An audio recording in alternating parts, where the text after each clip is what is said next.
Pascal Convert est un artiste aux multiples talents puisqu'il est scénariste, écrivain, plasticien. Il est particulièrement hanté par la problématique de la mémoire, de l'empreinte. Et à Chaumont-sur-Loire, dans la bibliothèque, nous avons des livres cristallisés.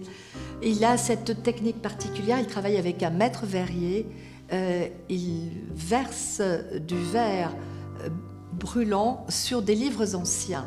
Et il m'avait semblé important, dans une bibliothèque qui avait elle-même brûlé en 1957, la bibliothèque de la princesse de Broglie, qu'un retour des livres disparus s'opère avec des ouvrages qui arrivaient par le feu.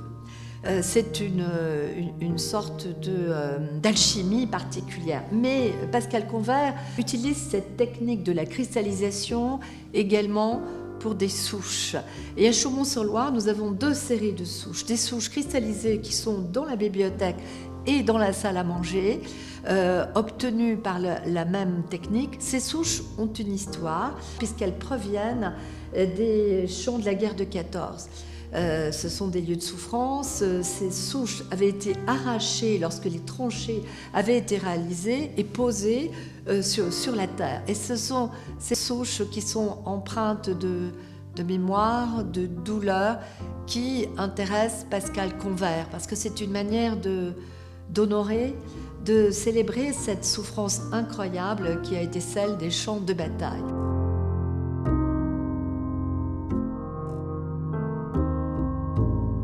La deuxième série étant des souches peintes à l'encre de Chine.